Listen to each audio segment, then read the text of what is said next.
सुरेमन की दुनिया में आपका स्वागत है। अगर अभी तक आपने चैनल को सब्सक्राइब नहीं किया है तो प्लीज़ सब्सक्राइब कर लें। तो चलिए बढ़ते हैं आज की कहानी की ओर।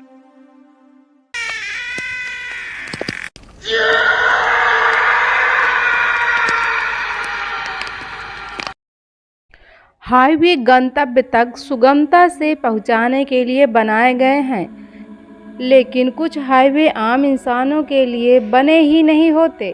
वो करोड़ों की लागत से जंगलों के बीच से गुजरता हाईवे बनाया तो इंसानों के लिए ही गया था, लेकिन शायद वो किसी महत्वपूर्ण रास्ते पर गलती से बन गया था। वो रास्ता जो दूसरी दुनिया को जाता था, उस पर सफ़र करने वाली बस शुरू ही थी। मौत के बाद का सफ़र उस रास्ते से होता हुआ दूसरी दुनिया को जाता था। बनते वक्त और बनने के बाद भी उस पर से गुजरने वाला कोई भी व्यक्ति जिंदा नहीं बचा। अनंततः उस जंगल से गुजरने वाले हाईवे के उस हिस्से को बंद कर दिया गया। एक बोर्ड जिस पर हॉन्टेड हाईवे 0 लिखा था, बस वही एक इंसानी धरोहर थी वहाँ की। 0, क्योंकि वो शून्यता से अनंत की ओर ले जाने वाला हाईवे था। विनय अपनी पत्नी से बेइंतहा प्यार करता था। महीनों से वो कैंसर से जूझ रही थी और विनय उसके पास बैठा उसकी देखभाल करता रहता। एक दिन अचानक वो चल बसी और विनय उसके गम में कुछ ही दिनों में हार्ट स्ट्रोक से कोमा में चला गया। कुछ देर के लिए ईसीजी मशीन को कुछ महसूस नहीं हुआ। विनय अपने शरीर से लड़कर बिन बुलाए ही बाहर निकल चुका था। डॉक्टरों को अब कम ही उम्मीद थी उसके बचने की। विनय ने देखा उसकी पत्नी शिखा को कुछ सफ़ेद वस्त्र पहने लोग लेकर जा रहे हैं। शिखा की आंखों में आंसू हैं। वो बार बार विनय विनय करके पुकार रही है, लेकिन उन लोगों की आंखों में ऐसा आकर्षण है कि शिखा उनके पीछे चली जा रही है। पीछे पीछे विनय भी छिपते छिपाते चलने लगा। हॉस्पिटल का शोर उसे कुछ कम ही सुनाई दे रहा था।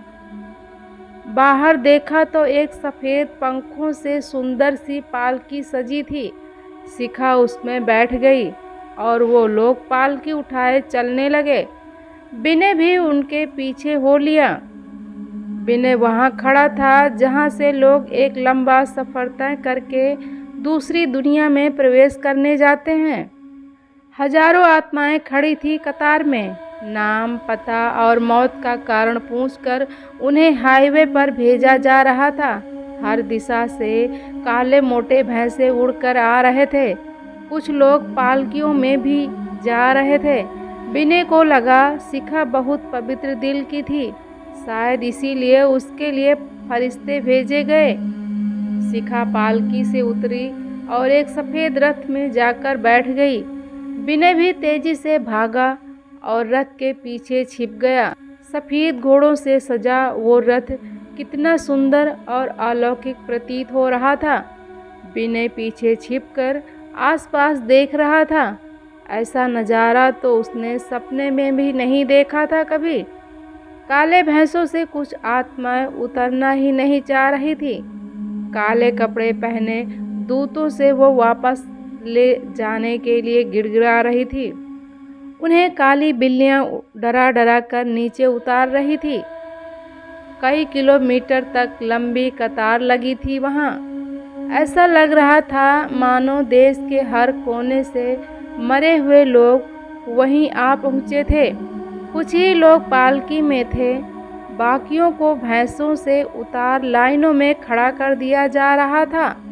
अजीब सा चेक पोस्ट था। कंकाल काली वर्दी पहने वहाँ ड्यूटी कर रहे थे। लाइन में खड़े कुछ हंस रहे थे तो कुछ रो रहे थे। कुछ जोर जोर से लाइन में इंतज़ार कराने के लिए चिल्ला रहे थे। कुछ गाना गा रहे थे तो कुछ मुर्दाबाद के नारे लगा रहे थे। शायद उन्हें लग रहा था कि उन्हें गलत समय पर पकड़ लिया गया है। जो बदमाशी या तोड़फोड़ करना चाहते उन्हें उड़ते हुए चमगादड़ उड़ाकर पटक देते थे। इस तरह चेक पोस्ट कानफोड़ू आवाज़ों से गुलजार था। रथ पर सवार आत्माओं को विशेष छूट थी। उनके रथ तुरंत आगे हाईवे पर भेज दिए जा रहे थे। विनय की हिम्मत नहीं हो रही थी कि वो जाकर शिखा से मिले। उसे लग रहा था कहीं उन दोनों को मिलते हुए कोई देख न ले। वो कोई साधारण हाईवे नहीं था, आधा काला और आधा सफ़ेद था।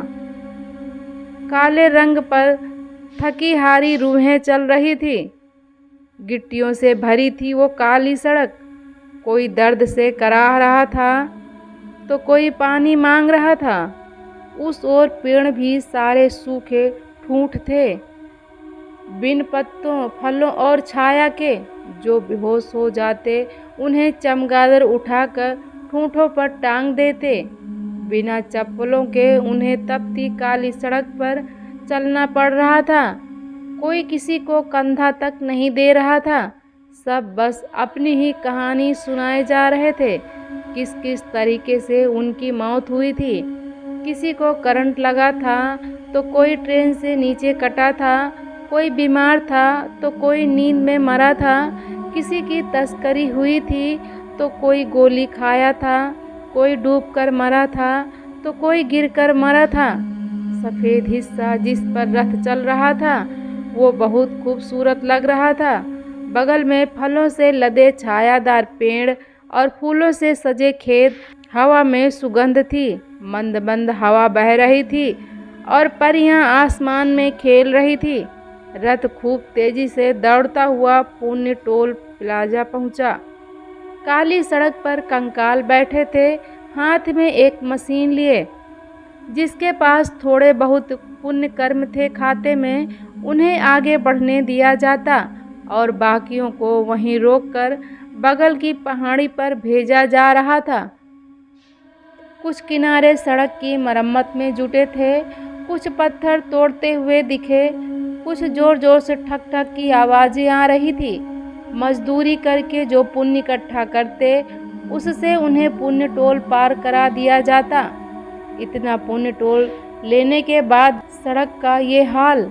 लगता है भ्रष्टाचार यहाँ भी फैल चुका है। विनय सोच में डूब गया। तभी आसमान से अचानक पकवानों की बारिश होने लगी। शायद पितरों के नाम का चढ़ावा गिर रहा था। जिसके नाम का आता वो लपक कर खा लेता और दूसरे ऊपर की ओर ताकते रहते कि कब उनके नाम की बारिश हो जाए।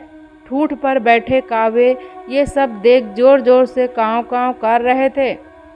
पुण्य टोल प्लाजा पर रथ को नहीं रोका गया।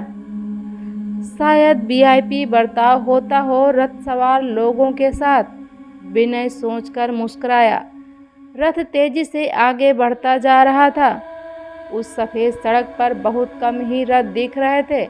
जो भी दिखते उनमें सवार अधिकतर आत्माओं के चेहरों पर एक असीम शांति का भाव दिखता। सामने हाईवे के काले हिस्से का नज़ारा तो अचंभित कर रहा था। आगे और अंधेरा बढ़ गया था। ऐसा लगता मानो भूत प्रेत नाचते हुए जा रहे हों। उनके बीच सियारों की आवाज़ें और बिल्लियों का रोना सुनाई पड़ रहा था। सब अपनों को याद करते हुए तेजी से बिलख रहे थे, चिल्ला रहे थे।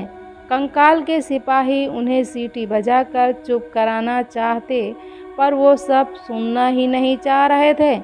कोई कहता मुझे जलाकर क्यों मारा, तो कोई चिल्लाता मुझे जहर क्यों खिलाया। सब पागलों जैसे चीखते हुए आगे बढ़ रहे थे। तभी एक छोटी सी बच्ची की आत्मा बोली, मुझे तो कोख में ही मार डाला दरिंदों ने। सभी आत्माएं अचानक चुप हो गई और आगे बढ़ने लगी, खट्टी मीठी और कड़वी यादों के बोझ से लदी। इस तरफ कई पकवानों की दुकानें दिख रही थी। रथ रुकता लेकिन शिखा कुछ भी खाने न उतरती। विनय को उसकी रोने की आवाज़ आ रही थी, लेकिन वो अब भी चुप था और छिपा हुआ था। सहसा रथ रुक गया। विनय ने देखा आगे रोशनी का बड़ा सा समंदर था।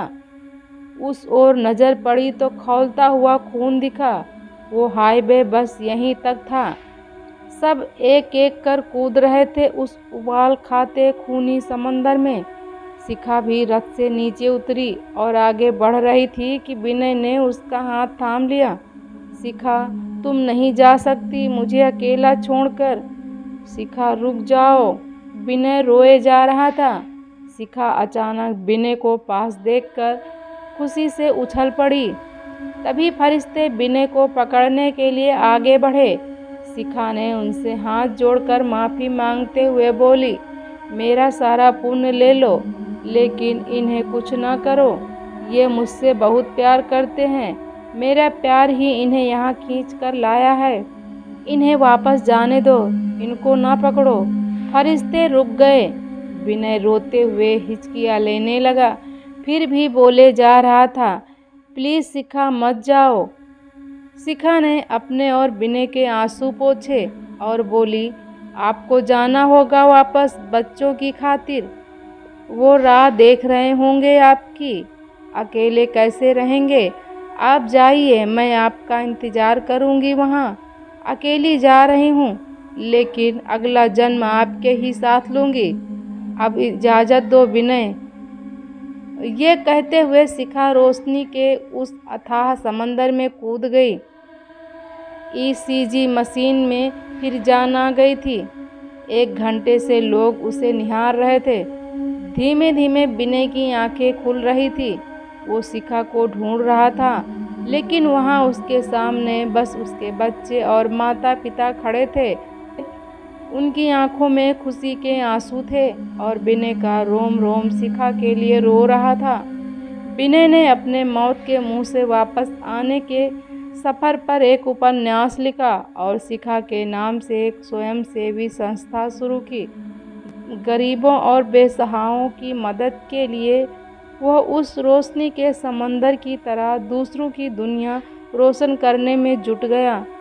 वो हॉन्टेड हाईवे 0 के काले हिस्से का यात्री नहीं बनना चाहता था। दोस्तों, ये कहानी आप लोग को कैसी लगी कमेंट करके हमें ज़रूर बताएं। मिलते हैं आपको ऐसे ही एक नई स्टोरी में। तब तक के लिए बाय बाय।